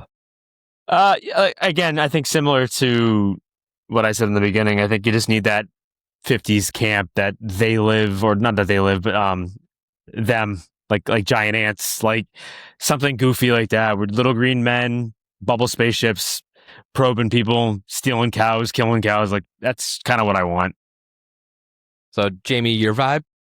I also think this is going to be kind of a campy house. Contrary to popular belief, I think this is going to be a little more obscure than people think. I know they're trying to go for like the spooky, scary alien route, but I don't know. I think it's still going to have that unintentional hint of a comedic relief to it. I'm hoping they're going that scarier style route. So the vibe I put was anxious, like a very anxiety driven house where it's scary and also a little more subtle, kind of, Suspenseful. Yeah, suspenseful. That's the perfect word. Yes. So that where it's like you're getting almost more of the scares from not a scare, kind of like the classic horror movie making trope where like you don't just show everything because that's what kind of kills it. You'll get Jaws, you'll get stuff like Nightmare on Elm Street, Halloween. Like you don't see a lot of the big bads. Like, well, I guess Halloween you do, but Jaws in particular, it's that anxiety buildup of like, oh, well, there's the fin, and like, oh, well, you can see it swimming. You don't really see the full thing until the end when it's like, oh shit, like that's what it is, because that's the trick. The trick is your mind is always going to make up your personal fears and what is potentially the worst case scenario. You're going to build that. So as soon as you show that to somebody, it tells you either you're right or wrong, and that suspense is now over. So that's what I hope we play with in this house a little bit. So Seamus, what do you think the ceiling or floor for this is going to be? Yeah, I think this house could be as good as some of their better originals have been, at least when it comes to just that off the wall, like Yeti, almost like a Yeti Campground Kills type of house, where it's fondly remembered for not necessarily being scary, but just being a fun time and having it be a little off the cuff when it comes to its humor. And that's kind of what I think this is going to be. I do think it has a chance to be, not awful, but maybe kind of along the lines of, trying to think of a good example here, that like the cat was good, but it wasn't great. I can't think of an example of a house but you know what I'm saying? Like that, I guess that mid tier, kind of how you've been saying it for a few of them. Like that was fun, but it wasn't like anything special. Mm-hmm. Jamie, what are you thinking? Yeah, I think this one unfortunately suffers from it not being related to the actual invasion universe in Horror Nights. So it's supposed to be its own invasion alien abduction. I think since they're kind of going with their own story, for me, I feel like I might have been a little bit more intrigued if it was kind of related to that, since you would have a little something to follow off of. But for me, already not being a huge alien fan per se, I do think this one's gonna fall a little bit lower for me in my floor to ceiling ranking. might be, but again, I could be pleasantly surprised and I could really enjoy this house. But as for right now, I think it could fall on the lower of the floor Mm. ranking. So I put my ceiling is all timer. I think if they go the intense route, this could be an all timer. I think it could fall to like a mid at worst. I think at worst you'll see this at 5 or 6 on people's like rankings. But I think it really depends on which route they go. If they go that hokey route, the campy, I love my campy, but I really want that serious, intense alien style house. If I don't get that, I might be a little disappointed at first, but I'll probably grow to love it because I do love both of these things. But in my mind, I'm building up an intense, scary house. So that's what I want. And that's what they've sort of implied so far. So that's what I'm hoping is what we do get with this. So Jamie, why don't you kick us off on the next one? We're of course going to be talking about HR Blood and Guts presents a Halloween Fright-tacular. So what do you think is going to be the facade? And maybe again, because this is an exterior facade, we sort of have ideas of what it is, but maybe either it's backwards, but maybe something of maybe that or the first room or maybe the introduction of the house of sorts. Yeah, so kind of what I was already thinking how it was going to be, since in this spot we've seen some of the other Slaughter Cinema iterations before, and being familiar with the old HR Blood and Gut house, we did get that cue video out front, so I think that's going to be played somehow. I think it'll maybe be similar to like the Welcome to Scary billboard we had, but I think it'll be like a billboard maybe for the TV station and for the Halloween Fright-tacular. Is it called the Fright-tacular? Yeah, the Fright-tacular. Halloween Fright-tacular. Kind of promoting that, stuff like that, showing the cue video, whatever, of the different Fright-tacular episodes or segments that are going to be shown. But I think I was really trying to think with this house because as excited I am for it, I don't want to say I think it'll start out as like a Slaughter Cinema, kind of how you're walking through the hallway with the different movies on the walls. I want to say that I would kind of like for it to start out similar. Maybe this is wishful thinking just for a late night with the Devil House, but I think it'd be really fun to kind of walk in on set with HR Blood and Guts, like kind of on stage, introducing you, welcome to the Halloween Fright-tacular special, blah, blah, blah, kind of that old 70s-esque style, maybe 60s, 50s when he was more prevalent and stuff like that. So I just think that'd be really neat to kind of walk into like the stage setting before you kind of get into the different segments and stuff like that. Yeah, I'm curious. I forget. I'm sure there's an answer somewhere, but I forget like what year maybe this is supposed to be. I forget because I forget like when he got arrested, and then I don't think there's any mention of how long he was in jail. So it might have been. I could be wrong. It could have even been like the 20s or 30s. So that sounds a little more correct, but we'll see. So I put maybe for. Too early. I think that's a little early because I don't know if the stations and stuff were like that up to date then. But I put my facade or sort of the entrance area of the zone. What I think it would be fun if we do start in the jail where he escaped from. Because they made note of that in the story. Yeah. So unless like the first time we see him, he's in the orange jumpsuit, we get that information. I think we should maybe start there where it's like an empty cell and like you see in his cell, kind of like Halloween, where he's got like all the masks and stuff. Like you can see all the Halloween ideas that he has that we're gonna see in the house later on, like future plans, like this. It's all chicken scratch bullshit in his empty cell, and the guards are like, "Where is he? Blood and Guts is gone." Something like that. And not to cut you off before you're about to hop in, Seamus, but I did look it up and I was correct the first time. It is from the 70s. Okay, that's what I thought. So yeah. So maybe we're present day. Maybe we're in the 90s now. I don't know. Because either way, even if it was in the 90s, he would have been in jail for 20 something years. So yeah, I don't know if there is an answer as to like when this takes place. So Seamus, what would you think would be the facade? Or I think we're gonna be walking into a TV studio and we're gonna have like the applause sign flashing and actually gives you some of that like live audience, like live studio effect. I think we are going to kind of focus on that. Yeah, I like that. So Jamie, what's your must-have room? Now they've obviously mentioned some of the rooms that they're going to have, and this is kind of giving Slaughter Cinema-ish vibes where they are kind of very different stuff. But I'm curious if you had something in particular, because mine, the one I have is not necessarily a like offshoot of what they are doing. Yeah, I guess mine really isn't either because with the rooms that we've already kind of been presented with, I already think sound super duper cool and right up my alley. Very excited to see them. But I think it would be cool if we more so got like in an intermission room. But seeing as these different segments in the houses we'll be seeing are more like different show style episodes, I guess. So I don't think those will be the kind of over the top scenes with blood and guts.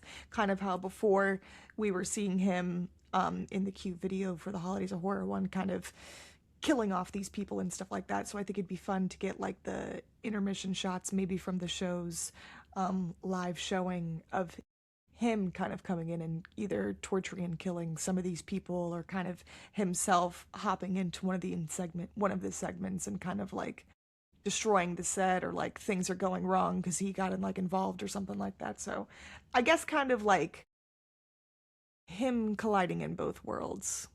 Like he can be in the show in one of the rooms, but he's also hosting it, if that makes sense. Yeah. I guess he's in the same Oddfellow universe. Yeah, he can just do whatever he wants. Yeah. Yeah, right. The one that I had was something that you both sort of mentioned already, was the actual talk show room with like lights and, like Seamus said, the applause meter and stuff like that. Like maybe a desk up front and he's the only one there, and it's just like a barren audience, or maybe maybe he's doing his show live in front of like corpses or skeletons or something like that. I think that would be fun. Like the studio maybe just shut down completely, and this is the first time anybody's been in there since he's been there. It's all cobwebs and he's just obviously lost his mind, and he's doing a show for nobody, and we're just kind of like, oh, hey, there he is. Oh, see ya. But that's what I asked. So, Seamus, what's your must-have room? I think we need to have like a green room set, like where you're gonna go with the backstage before anybody comes out, to the actual show itself. Whether that's like he's in the green room or just like carnage, and you see like his studio director or whatever is like just messed up with the headset around his neck, or he's strung up by his like headset. The dressing room. Yeah, exactly. I like that. That's cool. Yeah. So, Jamie, house vibe? I think this is going to be a very kitschy kind of house, if you guys are familiar with the kitschy term. I think it's going to be very quirky, very wacky, as you said for the other one, Nick.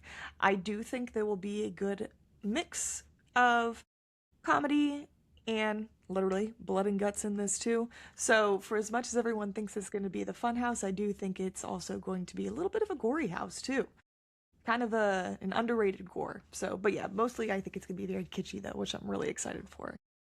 I put overwhelming, just because I think because some of the stuff they did talk about, these ideas are so drastically different, and that's sort of the vibe I get from like the Slaughter Cinema houses I go through. They're fun. I love them, but they are overwhelming because it's a lot of information. Each room you're going through is kind of different, so you have to almost reset your mind every time. It's like going through a bunch of miniature houses, so it's overwhelming and it's a lot to take in, but it's nice because it does drive you for repeatability, where you have to go back in again because you're like, oh, maybe 2 segments I got, it wasn't the best run, and since it's only a small portion, you gotta make up for that. So that's why I put overwhelming. Seamus, what do you think the vibe will be for Blood and Guts? Groovy. Because if we're basing this in the 70s, or if it's, I don't know if it's actually based in the 70s or not, but I feel like if they're going to do that, I think it needs to kind of have that 70s haze over it, where you kind of get that, like, that hazy TV type of feeling you get, at the element you get when you watch stuff from that era. I think it's unique. Or even like some sort of like exploitation level stuff. Because 70s was big for exploitation movies. So. Oh, yeah. Yep. I like that. So, Jamie, what is your ceiling and floor for this house? Gonna be an all-timer. I can confidently say I do think this will be a great house. You did mention the kind of Slaughter Cinema-esque vibe, Nick, with this being more of an anthology style house. Personally, I think if you're a fan of those style houses, I think you're gonna really enjoy this one. The original Blood and Guts house was received very, very well, and I feel like that was kind of one of the earlier times that we saw that style of house. So since we've even seen it more now, I think people will be used to it, and I think it's going to be fun for those people who haven't gotten to see Blood and Guts before. This will be a great introduction to him, and I think that's really what's going to seal the deal, is just that bringing, as a lot of us have talked about before, bringing back these characters that have been prominent in the event before that we really haven't seen in a long time. I mean, it's been 15 years since we've seen him, so it's really kind of a full circle moment. It's super cool to have him back. So I do think this has the potential of being an all-timer house. Yeah. For I not only the event, but just overall in general. Okay. I Mhm. put high mid again. I Yeah. think that's a good spot. Yeah. Even the first one, again, something we talked about previously, that I don't think the first one, like I think I was talking about Stranger Things. I don't think when you talk about the first one to people, it's not something that pops up into their mind as like one of the all timers, Hmm. but it's still like on that tier below it that will get people talking. They look very fondly onto it. I think that's where it could land. I do think I don't think it will get below that, but if it does, I think at worst it's a middle, a 5 or something like that. I think that's about as low as it could possibly fall, especially Hmm. if you're if you're listening to us, you're fans of Horror Nights, you're fans of classic Halloween, most likely. I can't see anybody that likes those two things saying this is a 10. Like this was no good. So that's about as low as I think it could possibly go. Seamus, what do you think for your ceilings and floor? I would give this as high as like a Cario high, like Scary, Welcome to Yeah. Scary type. I think that's what you're going to get with this. Obviously, it's going to focus more on one specific character, but I think we're going to get callbacks to Carrie in certain ways, some references. So I think that's kind of what its ceiling is. But I think its floor is probably about as low as the Icon's house. I think the Icon's house was still really good. It wasn't amazing, but it was a fun trip down memory lane for longtime fans of the event. So I think that's what you'll get with this, is anywhere between those two houses. Mm-hmm. All right, let's get into our final two, which are actually both IPs, and they are right next to each other. So we're going to go into Sinners real quick. The Ooh. Facade. This house is going to be very Club Juke heavy. So we all going to say the same thing? I think I'm going to be different because I tried to think of something different. I hope this starts like the movie starts, with the church entrance, with Sammy coming in with a guitar and the pastor up front, his father like yelling at him and like, I forget what he says, but the devil followed you home or something like that, where he's all beat up and destroyed. I hope we start the house just like the movie and it kind of goes back in time a little bit. That way it will break it up. It gives us an extra room or two that is maybe outside of the juke joint to add a little bit of variety to it. So Seamus, what do you think the Facade's going to be? I'm going to be boring. I think it's going to be the juke joint. Yeah. I really think you're going to be walking into the juke joint. I don't know how you do this house and not do that, but maybe that's just the boring answer. I mean, if you want something that's not boring, I do think that the church is probably another good call. I really can't think of too many things in this movie that really fit as a facade outside of those two things. Jamie, what are you thinking? I actually did have the church too. Did you? Oh, okay. I did, coming from my love of the IPs and continuity. I wanted to see it kind of like you said, how the beginning of the movie starts. So I think it'd be fun to do that. And as well as you said, Nick, too, kind of just feel like I'm piggybacking off you, but kind of give it a little variety to what will probably be a very juke joint heavy house. Yeah. So the must-have room, I have one written down, but I'm going to skip it because I think somebody else will say it, and I have another one in mind.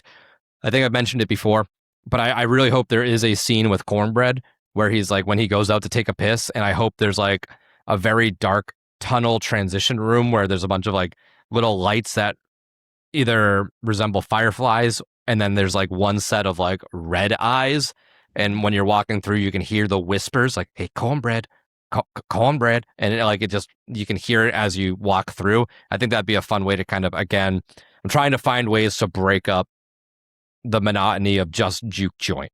So I think that's a fitting part. And I'll say my other one if nobody else takes it, but I'm sure, Seamus, I bet you're going to say it right now. So what's your must-have room? Be boring. I want the juke joint scene with the music playing and oh my God, you just said his name. Sammy playing the guitar and Preacher boy. Yeah, it's kind of like, how do you not do that, Yep. That was the lied to you one shot with like the barn on fire and stuff. Yeah. So Jamie, what's your must-have room?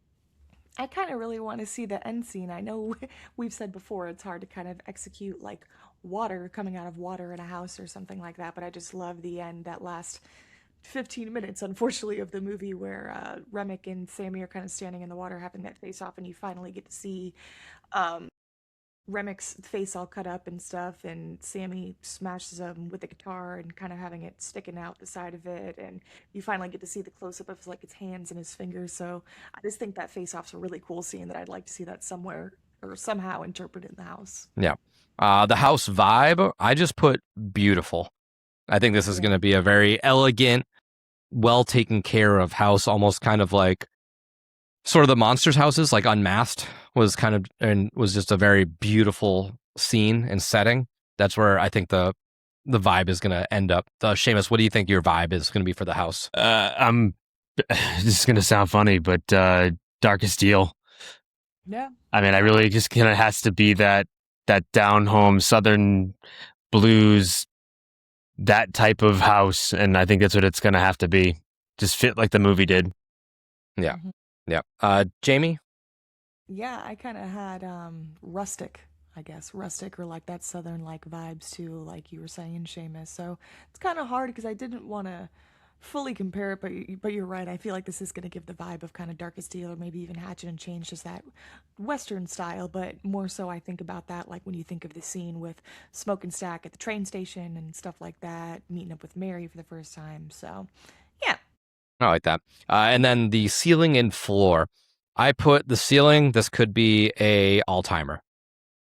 I think it's such a unique property. I don't think they would do this if they didn't think they could do it. There's other times when properties come around, I'm like, why would you want to tackle this? But I feel like because this is so notable, I don't think they would have attempted it if they really didn't have good ideas to make it work. I think at worst, it's like a high mid. Again, I at 4 at worst, maybe. It could go down to 5 or whatever, but I think it's going to sit somewhere in there for people. Seamus, what are you thinking for the ceilings? For me, the ceiling is Darkest Deal, and it's what do you call it? It's floor is probably something on the lines of, I don't want to say The Last of Us because that mess wasn't great. But something where like it just doesn't fly as well. Maybe like Stranger Things 4, like where people it isn't what people expect. Yeah, it just doesn't meet the expectations of what that property should bring for people. Mm-hmm. Yeah, Jamie.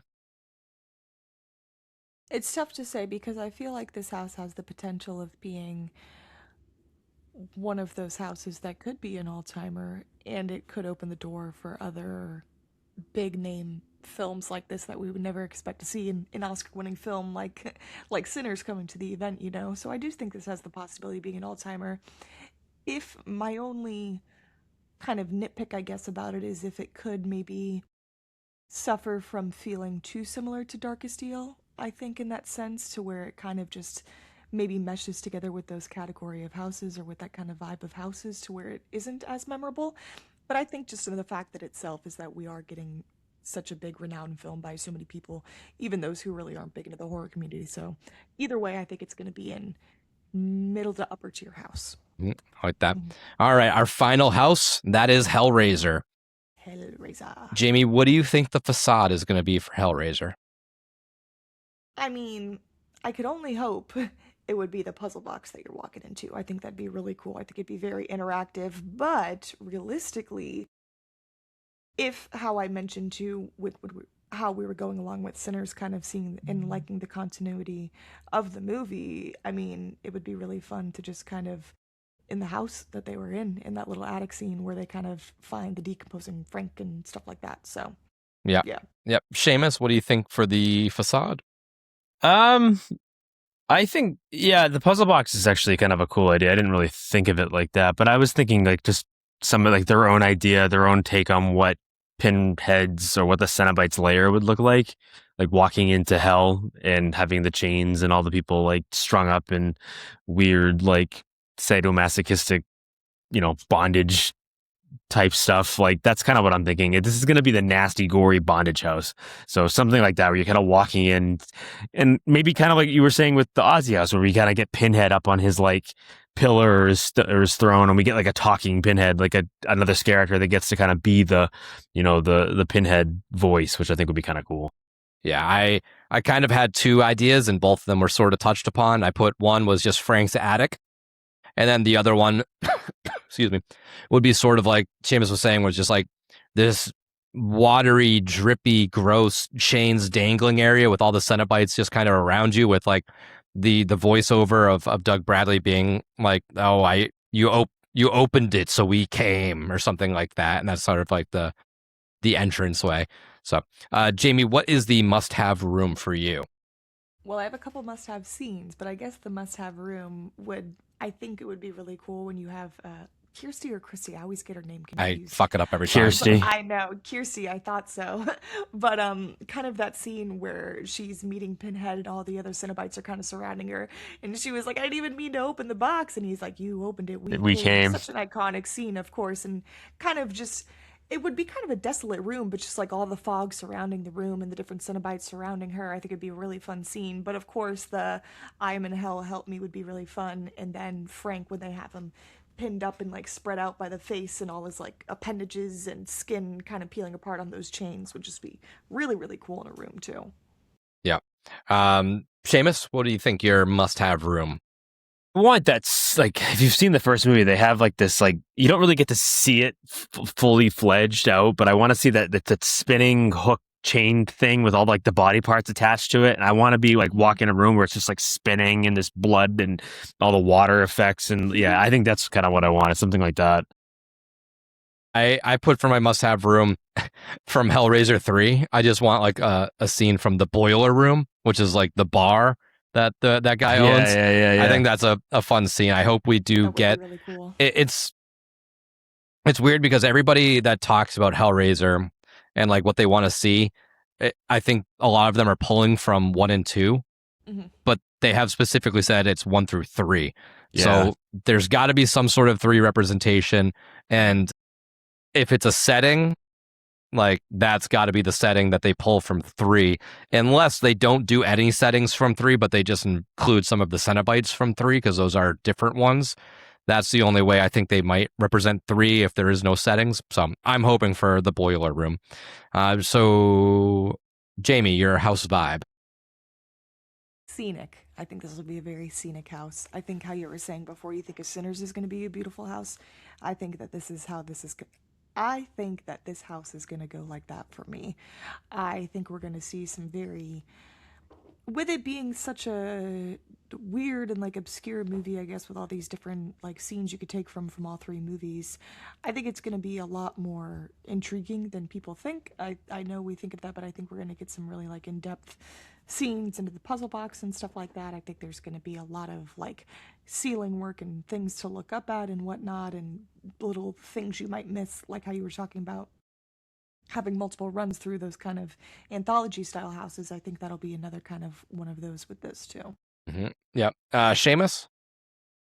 I think this one has to be just like, this has to be your like just downright scary house, right? They can't be like, there can't be any humor here. This has to be just like the Good point, too. Yeah. like Terrifier had that like element of this is kind of funny in a way, even though it's gross and nasty and he's a terrible person. But like, this is kind of like one of those things where like it has to be gloomy or melancholic is a good way to think about it. Like you have to kind of like almost like scared, but also like just sad, because like it's just a shitty way to spend eternity, just being constantly put back together and ripped to shreds over and over and over again. Like it's got to be awful. So you need to kind of feel that almost like, you know, like you watch or you think of like an injury to somebody and you kind of get that like, ugh, that cringy feeling. Yeah. You need that walking through this house. You need that cringe factor. I like that. I just simply put gross. Yeah, well, I that too. The gross house. Not maybe. Obviously, there's going to be gore involved as well, but I think it goes past gore and just turns gross. No, yeah. Jamie, what is your ceiling and floor for this, for our very last house?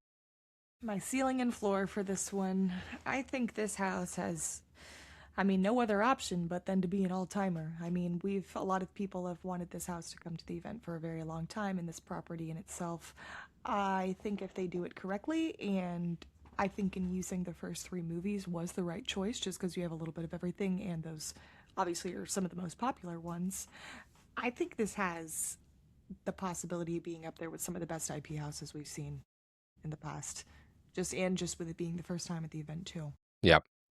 Seamus? Yeah, I'm comfortable with Jamie, like Jamie saying, that this house has got the potential of being like top 3 of all time. I think this could be that same reaction people had when Insidious was here, and everybody talked about how the Insidious house, that Into the Further, was one of the best IP houses they've done in definitely recent memory, but potentially all time. I think this has the chance of being that house. And honestly, I think the worst it can do is Exorcist. I think it's going to get that same reaction that Exorcist did. I don't think there's really a chance that this house underwhelms anybody. There might be some people that look at it and go, "That's just gross. It's not for me," but they aren't going to be able to say that it wasn't done well and it wasn't scary. I put high mid. Same. I feel like I have a lot at high mid, but I can't see it going so poorly. Again, I think I talked about this with maybe I think I talked about it with Sinners, where it was like, this is a property that has been on the shelves forever. I don't think they would have finally got it without a very concrete pitch on how to execute this properly. So, alrighty, well, that wraps up our Guess the House. We are in the midst of our 1 week until HHN Podathon, so tune in tomorrow. You're not going to hear myself or Seamus. Tomorrow is our Ghouls of the Round Table, where Jamie is going to be hosting that with a whole bunch of familiar faces from the cool community. People. Yeah, so it's going to be a good one. So tune into then. So until next time, this is Nick. This is Seamus. And this is Jamie. Happy haunts!